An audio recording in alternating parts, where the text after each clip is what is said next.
नमस्कार बच्चों, आज हम कक्षा 12 के इतिहास विषय के पाठ 9 शासक और इतिवृत्त इसका 10वां भाग समझ रहे हैं और आज हम पढ़ेंगे मुग़ल दरबार के बारे में। शासक पर केंद्रित दरबार की भौतिक व्यवस्था ने शासक के अस्तित्व को समाज के हृदय के रूप में प्रदर्शित किया। तो जो शासक का अस्तित्व था वो समाज का हृदय के रूप में उस समय प्रदर्शित किया जाता था। इसका केंद्र बिंदु इस प्रकार राज सिंहासन अथवा तख्त था। जो राजा जहाँ पर बैठते थे, दरबार लगाते थे, वही उसका केंद्र बिंदु था, जिसमें संप्रभु के कार्यों को भौतिक स्वरूप प्रदान किया जाता था। संप्रभु मतलब शासक। मुग़ल जो शासक थे वो संप्रभु थे, सभी संपूर्ण शक्ति उन्हीं के पास में थी। तो वे ही जो है सभी उसके जो कार्य थे उनको भौतिक स्वरूप इससे प्रदान किया गया था। इसे एक ऐसे स्तंभ के रूप में देखा जाता है जिस पर धरती टिकी हुई थी।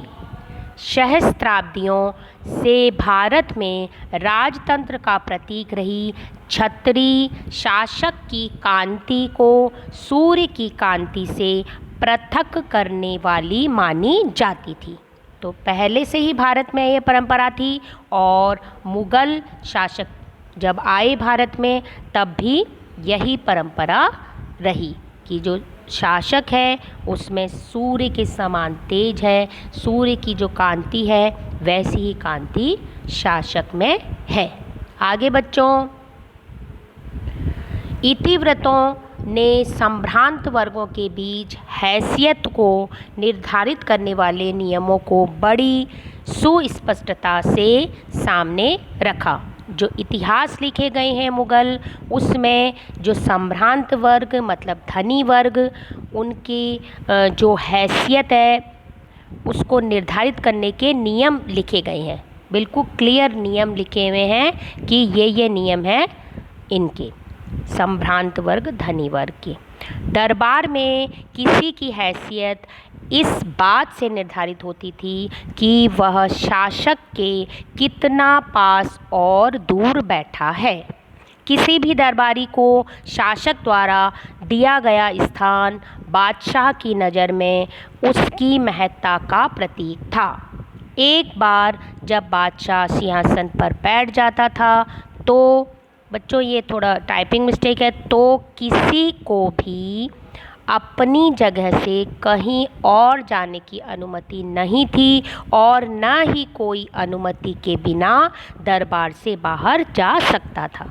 तो कोई भी व्यक्ति दरबार से नहीं जा सकता था जब तक कि शासक अनुमति न दे, और एक बार जब बैठ जाते थे उसके बाद बाहर वैसे तो जा नहीं सकते थे, लेकिन अनुमति लेकर वे जा सकते थे।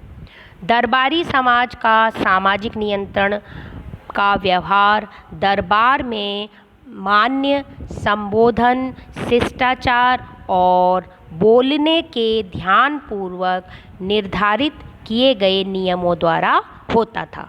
तो इस प्रकार होता था, उसी के बारे में हम पढ़ रहे हैं। शिष्टाचार का जरा सा उल्लंघन होने पर ध्यान दिया जाता था कि उस व्यक्ति को तुरंत ही दंडित किया जाता था।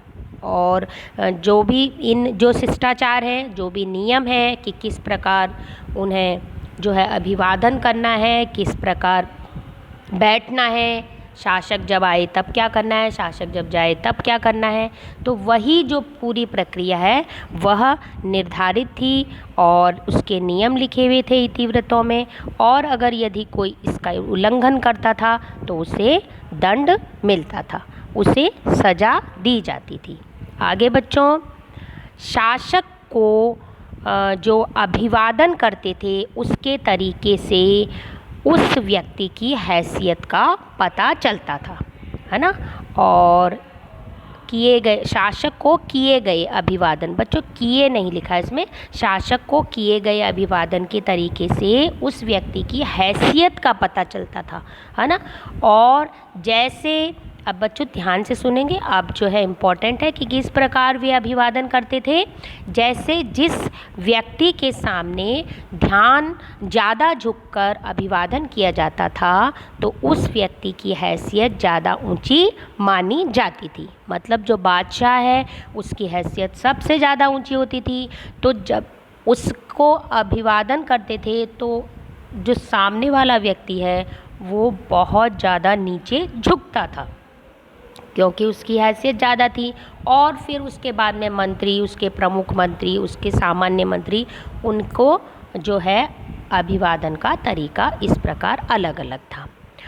जो आत्मनिवेदन, बच्चों ये आत्मनिवेदन है, आत्मनिवेदन का उच्चतम रूप से सिजदा या दंडवत लेटना था। आत्मनिवेदन जो है, जो अभिवादन मतलब हम जैसे नमस्कार करते हैं वैसे ही वही है ये आत्मनिवेदन का जो उच्चतम, जो सबसे श्रेष्ठ तरीका वो सिजदा या दंडवत लेटना था।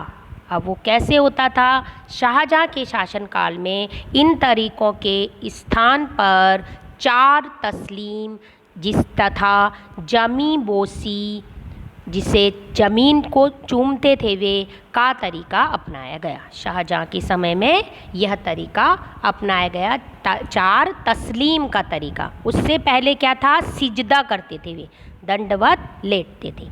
अब इसमें 2 प्रमुख अभिवादन के तरीके हैं जो बहुत इम्पॉर्टेंट है, जो मुग़ल दरबार में होते थे। वो कौन से? एक तो कॉर्निश। कॉर्निश क्या था? औपचारिक अभिवादन का एक ऐसा तरीका था जिसमें दरबारी दाएं हाथ की तलहटी को ललाट पर रखकर आगे की ओर सिर झुकाते थे। जैसा कि आपने देखा होगा, जो आपने पुरानी जो है मूवीज़ हैं उनमें भी देखा होगा, पुरानी फिल्मों में देखा होगा, और कि किस प्रकार वे सिर जो है आप उनका राइट हैंड होता था उसको झुकते थे थोड़ा सा आगे की तरफ, और फिर राइट हैंड की जो तलहटी है उसको ललाट उसके फोरहेड पर छूते थे, है ना। और यह इस बात का प्रतीक था कि कॉर्निश करने वाला व्यक्ति अपने इंद्रिय और मन के स्थल को हाथ लगाते हुए झुककर विनम्रता के साथ शाही दरबार में अपने को प्रस्तुत कर रहा है। तो इस प्रकार वो अपने इंद्रिय और मन के स्थल को हाथ लगाता हुआ, मतलब अपने आप को अपनी आत्मा से, है ना, और विनम्रतापूर्वक शाही दरबार के रूप में अपने आप को प्रस्तुत कर रहा है। तो राइट हैंड से जो है वो झुकता था और राइट हैंड से फोरहेड को जो है टच करता था। तो ये एक तरीका था अभिवादन का जिसे कहते थे कॉर्निश। अगला बच्चों, जैसा कि अभी ऊपर पढ़ा शाहजहाँ के शासनकाल में 4 तस्लीम के बारे में, तो ये प्रश्न ऐसा भी आता है कि शाहजहाँ के शासनकाल में अभिवादन का कौन सा तरीका नया हुआ, तो वह था 4 तस्लीम। तो 4 तस्लीम क्या था? अभिवादन का 4 तस्लीम तरीका दाएं हाथ को ज़मीन पर रखने से शुरू होता है। दायां हाथ मतलब राइट हैंड। इसमें तलहथी ऊपर की ओर होती है और इसके बाद हाथ को धीरे धीरे उठाते हुए व्यक्ति खड़ा होता है तथा तलहथी को सिर के ऊपर रखता है। ऐसी तस्लीम 4 बार की जाती है और तस्लीम का शाब्दिक अर्थ है आत्मनिवेदन है। तो इस प्रकार तस्लीम का मतलब है आत्मनिवेदन, और ये है 4 बार आत्मनिवेदन होता था। जो उसका राइट हैंड है उसको ज़मीन पर रखते थे और जो उसका जो हथेली का जो ऊपर वाला भाग है वो जो है ऊपर होता था, मतलब आकाश की तरफ, ठीक है। और फिर उसके बाद में वो धीरे धीरे उठता था। तो जो है इस प्रकार यह वाला जो तरीका है वो शाहजहाँ के शासनकाल में शुरू हुआ था।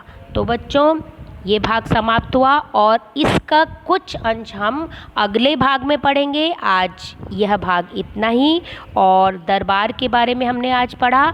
और आज का गृह कार्य है कॉर्निश और 4 तस्लीम अभिवादन के तरीक़ों को स्पष्ट कीजिए। इसके अलावा आप जो है इसमें आपको अतिरिक्त प्रश्नोत्तर शुरुआत वाले भाग में से बनते हैं, तो 3 आप प्रश्न बना सकते हैं और रिक्त स्थान सही गलत मिलान और 1 वर्ड आंसर 1 लाइन आंसर जो आप चाहें वो बना सकते हैं। 3 प्रश्न बनाने हैं और कॉर्निश और 4 तस्लीम अभिवादन के तरीक़ों को आपको स्पष्ट लिखना है, दोनों के बारे में आपको लिखना है। बच्चों, आज का भाग समाप्त होता है, अगले भाग में फिर मिलेंगे।